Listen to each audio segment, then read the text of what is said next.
So hello everyone, I'm Siddharth, and I'm here to give a talk on MLR for functional programming, or like how we can sort of use MLIR to optimize functional programs via SSA. So I guess before we begin, like some people in the audience might be thinking, hey, first off, isn't this a solved problem, right?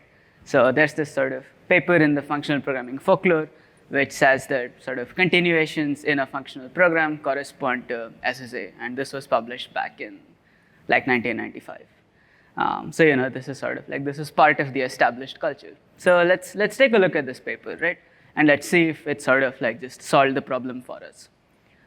So if we sort of look at the part of the paper that actually describes the translation from sort of like a functional lambda calculus-y instruction set into SSA, these are sort of the rules that translate the obvious things. So like a let binding becomes, okay, I create a variable and I then translate the rest. And if gets translated to an if, and function applications get translated to function applications, and so forth. So far, so good. It seems pretty straightforward. But then, there are gaps, so clearly there must be a catch. And the catch is essentially this. So when we start to actually look at how we translate lambdas, it turns out that, in the paper, there are essentially three different kinds of lambdas. So there's lambda continuation, lambda procedure, and lambda jump. And this sort of corresponds to the fact that within SSA, we have essentially different kinds of control flow. So, we have like intra-procedural control flow between basic blocks. We have inter-procedural control flow where we can sort of call functions. And, because of sort of like lambda calculus-y things, there are these other types of control flow called continuations, which sort of corresponds to like a tail call.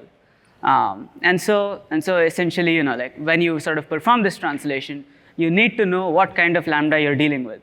So what the paper actually gives you is a translation between sort of a syntactically enriched version of lambda calculus, so not like real lambda calculus, but sort of lambda calculus with annotations, to SSA. And so in some sense, if you're like really trying to write a compiler for a functional programming language, this doesn't really cut it. I mean, it's interesting theoretically to know that you can do this, but in terms of practical compiler construction, there's still work to be done. Great. So just to give like a sense of like where the mismatch lies in sort of doing this translation in a straightforward fashion, let's consider a really small program. So what this program does is it matches on a Boolean value called b, and if the Boolean is true, it computes some subexpression e, and if it's false, it computes a subexpression f. So, like this is sort of straightforward to translate to SSA. Well, what do? We say, okay, in the entry block of the function, we conditionally branch based on the value b, in that if it's true, we branch to e, and if it's false, we branch to f, and we then perform the subsequent computation. So this seems to work out all right. But now, essentially, like the problem comes in when we start to have nested control flow. So in this case, we have a match of a match. So we first match on the outer b, and depending on the value of the match, if it's true, we then sort of match again on a b2, and if it's false, we match on a b3. So now in this case, when we perform the same sort of translation that we performed before, we wind up getting this kind of IR, where essentially it's like a flat collection of basic blocks which has these branches all over. So at this point, we've lost the sort of the nested structure of the IR that we used to have on the functional side, and we've sort of gone down to this like completely flat CFG. So essentially, like we're down to just raw control flow graphs. But this is not really what we want. We'd like to know sort of the nesting because it helps with a bunch of transformations you'd like to do within a functional compiler. So this is where sort of MLIR comes in. Because MLIR has the notion of regions as a first-class concept, what we can instead do is to sort of introduce a new intrinsic operation, what have you, which says, okay, I'm going to switch on this value b, and if I get true, then within the region, within the curly brackets, I'm going to write down the subcomputation e, and if it's false, I'm going to write down the other subcomputation f.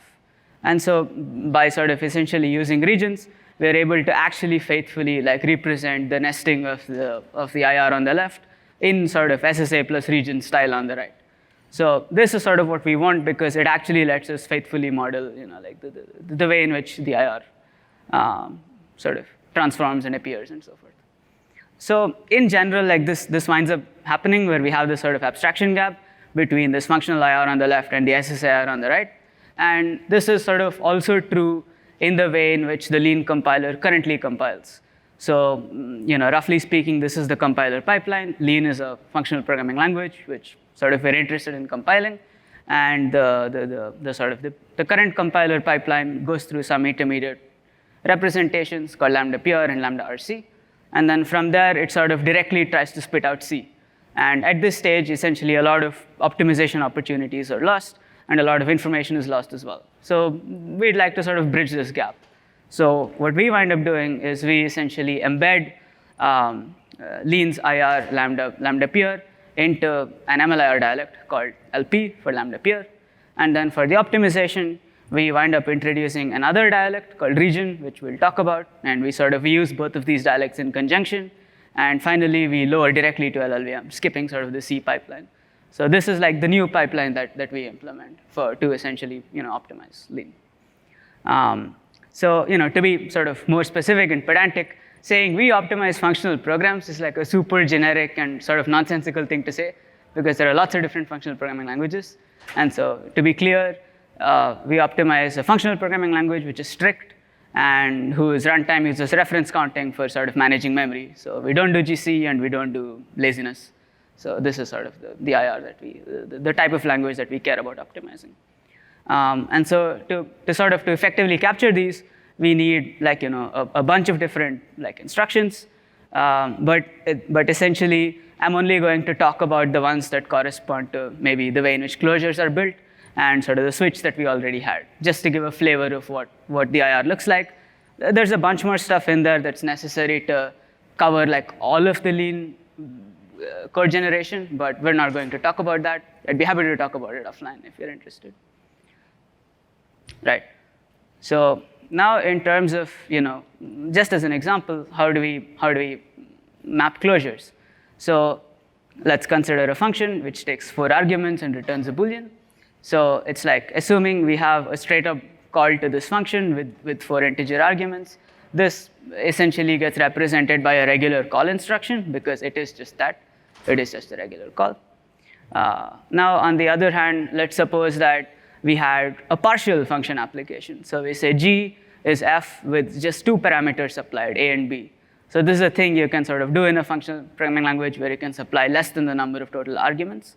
And in this case, what this means is that G is sort of a new function now, which is waiting for 2 more arguments, C and D.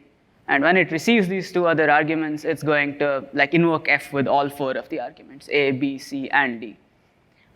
So G sort of is waiting for 2 integers, and it returns a Boolean. And in this case, G gets compiled down to what's called as a partial application. So we say that, OK, please partially apply this function called F with these 2 arguments. And the third kind of instruction to deal with closures is, so we had this function G, which was already partially applied. And now we add another argument to the function. So now in this case, H is once again like another function which takes an argument and then invokes G with this other argument, which is like invoking the original F with all of the arguments extended. So this gets encoded by an instruction that extends a closure with another argument, or with many more arguments, essentially.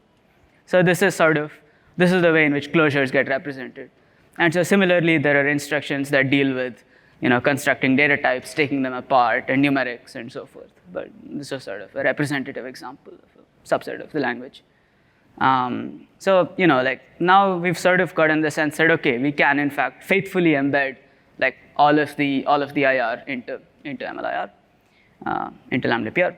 So next, let's take a look at optimizing this. So once again, for an example, let's suppose we want to optimize match.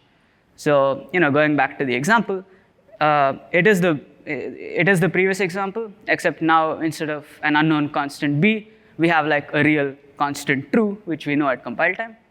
And so if we're sort of looking at the corresponding MLIR encoding, it corresponds to a switch instruction, which switches based on the value of the Boolean. If it's true, it returns 1. If it's false, it returns true.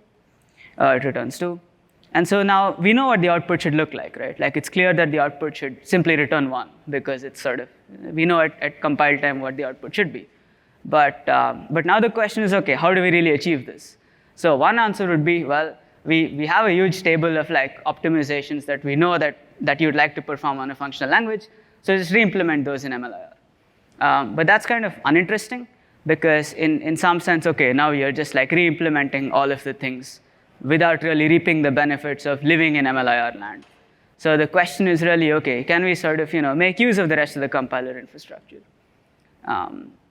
So let's take a step back, and let's imagine that essentially, all we had was just this type of IR, where we didn't have the weird regions and the switch and whatnot. We just had a select. So now in this case, what would happen? Well, constant folding would fold out the select true into just the left-hand side argument. So this code would get optimized into a piece of code which just says, okay, the value z corresponds to the value L. And after some cleanup passes like dead code elimination and constant propagation, this sort of becomes the IR that we want. So in some sense, we would like to reuse this particular optimization for our encoding, right? Because in some sense, that's really what we're doing. So what we can do is to say, okay, I'm now going to make these regions into first-class values in my IR. So essentially, we can introduce a new instruction called region.value, which says, okay, I'm going to take a region, which is like a subcomputation, and lift it into like a real SSA value. So we've now essentially, lifted the switch, or we've lowered the switch into this region instruction, where the two subcomputations correspond to real SSA values, like L and R. And then we select which one we want to run, and we then say, okay, please run this computation for me. So now, well, what winds up happening? Once again, the same constant folding optimization kicks in, and we get that the computation we'd like to run is in fact the left-hand side computation, the one that returns 1. So once again, the same cleanup passes kick in, like you can have dead code elimination and so forth kick in, and it's fine to dead code eliminate because you're just the region is just like a declarative way of specifying a subcomputation. It doesn't have any side effect whatsoever. So this after cleanup looks like this. And now we apply sort of like a rule that says, okay, if you're running a region that's known at constant at compile time, then you can simply inline this particular region. So this then gives us the code that we're looking for. But in some sense, we're able to reuse the existing optimizations that MLIR or LLVM or whatever already have about selects and things like this, while simply adding one other instruction relating to how these subcomputations work. And in some sense, we rely on the fact that the language we were originally compiling from is pure and functional and things like this for this to be a sensible strategy. If you had weird side effects or whatever, this would not work. But in our case, because the source language is such, this is fine. And so we show how to encode the other optimizations that are also present in the lean compiler pipeline using this type of strategy, where essentially because the language is pure, we're able to play this kind of game where we represent subcomputations as SSA values, and we then use the usual rewrites that are present to implement the other optimizations we'd like. Great. So we've gone sort of 2/3 in the pipeline. So let's next look at lowering. So in the case of lowering, let's suppose we have a region value and we execute it. In this case, this, as we've already seen, this essentially corresponds to just inlining the corresponding instruction. And in another case, suppose we are trying to run a region, but this region sort of came from some kind of data flow where we're selecting a region. Then now we sort of need to compile this data flow down into control flow. So because we have this select, the select instruction becomes a conditional branch, and then the contents of the two regions get inlined as other basic blocks. So this is sort of the stage wherein the data flow that corresponded to the subcomputations get lowered down into control flow. And this is sort of how we de-optimize back from regions into raw control flow graphs. And next for the actual the IR instructions that correspond to all the operations we want to do, these essentially get compiled down to runtime calls. So lean has a runtime, and each of the instructions compiled down to some sort of call to the runtime. So again, there are a bunch of details to get this right, but that's always the case. But abstractly, that's sort of the idea. Great. So now we have this end-to-end pipeline that we're interested in. And essentially, we wind up getting full correctness on the test suite. And there is something interesting, which is at some point our compiler is actually failing on the tests. And what wound up happening was that the IR we were generating was stricter than Lean's IR, where we were generating must-tail calls, which actually corresponded to the Lean semantics. But this could not have been conveyed with the previous pipeline that would generate C code. But now that we sort of directly generate LLVM, we can actually carry these types of invariants forward. And so in some sense, having this more precise IR that generates LLVM directly allowed us to provide more semantic guarantees. There are also other kinds of optimizations that we can't really express with C, but we can with LLVM that we're going to look into in the future. Things related to stack allocation and so forth. And in terms of performance, we reach performance parity with the existing backend because it's like we're better in some cases, we're worse in others. But overall, the goal was to see if this is like a sensible thing to do, if this can be done. And there's a bunch of optimizations that we're interested in implementing, but yeah. So now we can ask, okay, is this really perfect? Like, does this sort of work? Can we upstream this into production? And basically, the concerns are essentially around, sort of more operational things. So for example, in terms of the number of users, Lean is sort of like an early adopter if it would use MLIR, whereas with LLVM, there are other functional languages that use it, so we'd feel more comfortable.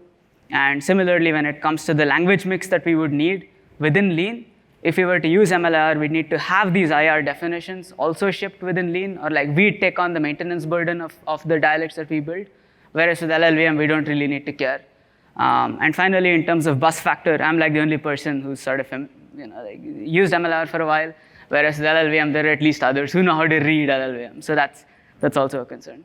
So if the community were willing to sort of upstream these concepts that we need from MLIR, then we could definitely use MLIR, and we still might. But for now, we've chosen to begin by upstreaming the safe version, which is like the LLVM backend, and then evolving to see what parts of MLIR we can use. So that's sort of our strategy. So okay, how do we do LLVM? Well, we had the old C backend. We can sort of generate the corresponding LLVM with more annotations for things like tail calls and so forth, if we'd like. All is well, sort of. So I sent a patch on 1st August, which is in fact red. It doesn't compile because at some point LLVM 15 upgraded, and that led to like a whole mess of usual production things like cross-compilation, this, that. And I then also got sucked into CMake hell for the last couple months.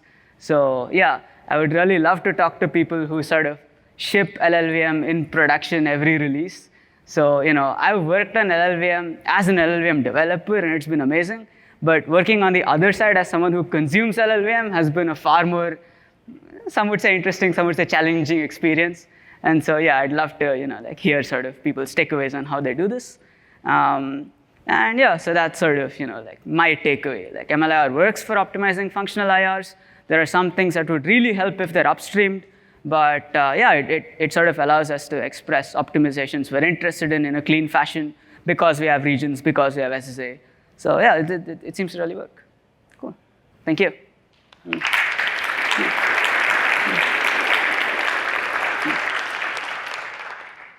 So thank you very much. Do we have any questions to Siddharth?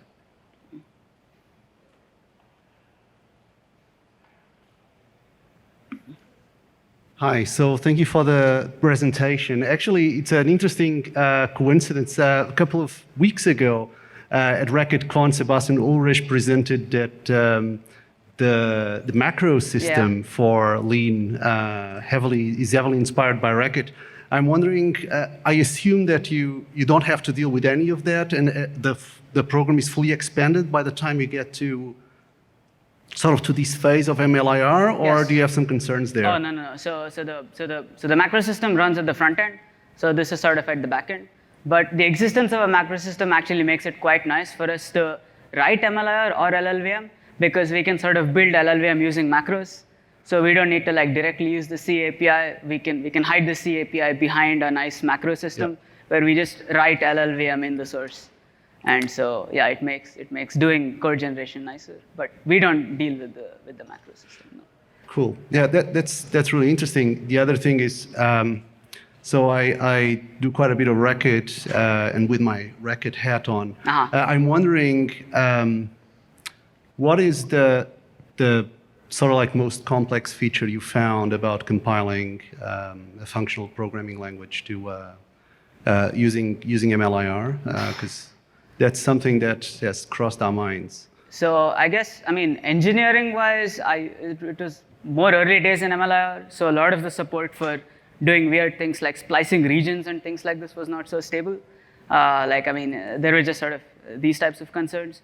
In terms of like actual compilation, I would say that a lot of the bugs that I dealt with were just, like screwing up the ref counting or whatever. Like they're always no fun. So I would say that was sort of the most challenging part in terms of getting like crossing the barrier to the runtime and getting that right was like the most challenging part. Okay. But in terms of actually using MLR, it's fine. Yeah. Yep. Thank you very much. You're welcome. Yeah, very nice talk. I very much empathize with your challenges of deploying LLVM and targeting it as a front end. It's a fun journey. When you were doing the LLVM code gen, are you doing that in Lean itself with C bindings, yes. or were you writing a C? So you're using the C bindings? Yeah, using the C bindings, yes. Okay, so because sometimes I feel I'm the only user of the C bindings, so we have a whole bunch of hidden things because it turns out that upstreaming bindings is always challenging and slow. Right. So maybe we get together afterwards and we talk Sure. about how we can evolve those bindings. That sounds like a plan, yeah. Cool. Thank you. Hi. Hello. I'm curious, when you were implementing especially a higher order functional programming language, did you find that MLIR was well suited to especially those higher order bits? So the thing is like we rely heavily on inlining and so forth. And so, it's like we don't really do crazy points to analysis to try to figure out where the higher order stuff points to or something. So in practice, no, like I mean, MLR doesn't have support for these things, but we don't use them either. So I guess the answer is no, but in a sort of trivial sense, in that we don't do anything about it. Yeah, it did seem like your runtime was like heap allocating everything, and you could like do your partial applies. And nice.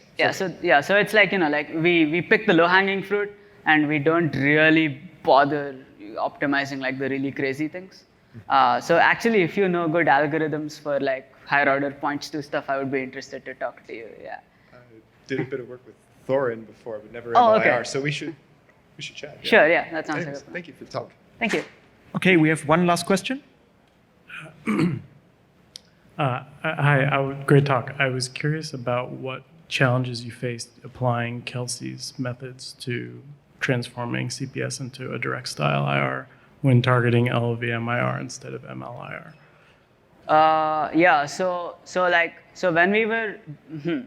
So when we're doing it directly, there's no, let me see, how do I put this? So it's sort of like, like Lean has certain concepts like join points. And so essentially we don't get to like actually teach LLVM about this. So, it's like there's some loss of information there that we could otherwise exploit if we were in MLIR. So it's like, we can still do the translation, but it's lossy. So it's like you need the annotations to have a bijection, but if you're willing to like lose some information in the translation, then it's fine. You can still translate it. Okay, we should probably talk afterwards because Sure. I have some tips that might help. Okay, yeah, that sounds good. So thank you once again. Thanks a lot.